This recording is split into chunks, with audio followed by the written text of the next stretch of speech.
Buenas tardes, mi nombre es Nilson Elías Mendinoeta Flores. Soy estudiante de licenciatura en Educación Básica con énfasis en Ciencias Naturales y Educación Ambiental de la Corporación Universitaria Minuto de Dios. En esta oportunidad o en esta actividad eh, quiero hablar acerca de mis aproximaciones al concepto de comunidad según el autor Torres Carrillo. Surgen algunas preguntas en el aula y la primera de ellas es ¿cuáles son las principales características del concepto de comunidad desde la visión del autor?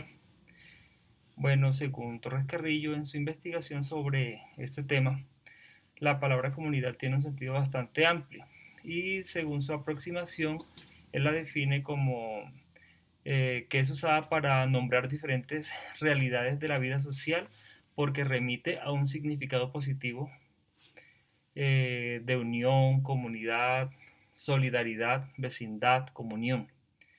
En un sentido un poco más reflexivo y más cercano a la comunidad, la identifica como formas unitarias y homogéneas de vida social en las que prevalecen rasgos, intereses y fines comunes. Según lo que observo en su escrito y su visión, para identificar las principales características de este término comunidad o comunitario, se debe analizar el concepto desde el punto de vista del lenguaje. En primera medida, la palabra comunidad usada como un sustantivo expresa o representa grupos sociales con realidades evidentes, como por ejemplo comunidad local, comunidad eh, global, comunidad escolar, comunidad religiosa, entre otras. En segunda medida se usa como adjetivo para calificar precisamente estas diferentes posturas de cada una de estas comunidades. En este caso adquiere su significado del estar destinado a grupos concretos de pobladores, representando sus objetivos en común. Para identificar las características del concepto de comunidad se requiere o se debe establecer primero su estructura, la estructura de la comunidad, que es el conjunto de elementos o partes que integran e interactúan construyendo la base que forma la comunidad. Segundo, sus funciones, son los objetivos, los propósitos, los fines por los cuales fue creada dicha comunidad o por los cuales existe.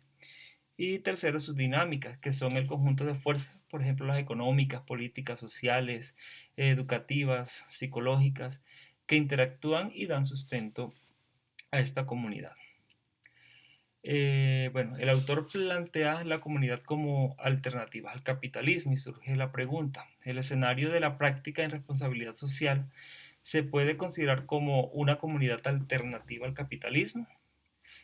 Entonces, dentro de la práctica que llevamos en el barrio Las Salinas de la localidad de Engativá, en combinación con la Junta de Acción Comunal, pienso que el escenario o contexto de nuestra práctica no se puede considerar como una comunidad alternativa al capitalismo.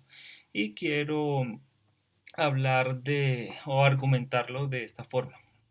Primero, el contexto económico. La comunidad vecinal en su mayoría deriva su sustento económico de, de su estatus de pensionados. La mayoría de las personas que habitan este sector son personas mayores y son pensionados. Eso sugiere una dependencia del sistema estatal. Y este, pues además, está sujeto a los estándares internacionales de las políticas económicas que, pues, predominantes, que son el capitalismo. Segundo argumento es el contexto político estatal. La comunidad debe estar sujeta a las leyes y reglamentos estatales que fijan los procedimientos, precedentes, las limitaciones, las libertades, los derechos y deberes, tanto individuales como comunitarios. Y el contexto social. Aunque se habla de la comunidad vecinal, todos los vecinos no están obligados a participar de las prácticas planteadas, sino que su participación solo se sujeta a su voluntad propia, si quieren participar o no. Pero esto no quiere decir que no puedan disfrutar del resultado final de dichas actividades. Surge una última pregunta, ¿cuál es la importancia y el lugar del sujeto en la construcción de las comunidades? Pienso que el sujeto es la base y la clave para construir comunidad. Es el que piensa, siente, dice, decide y actúa. Hablando del ser humano como sujeto y en su definición y concepción del ser, somos hechos para vivir en comunidad. Por tal motivo necesitamos de la otra persona para desarrollarnos como individuo. Puesto que es en comunidad que se adquiere el carácter, se desarrolla la personalidad, se apropia de la cultura, la idiosincrasia, la libertad de ser y de vivir en comunidad, para aportar en mayor medida lo que somos y aprendemos para poder convivir y mejorar nuestro entorno, ya sea físico, social, económico, político, entre otros.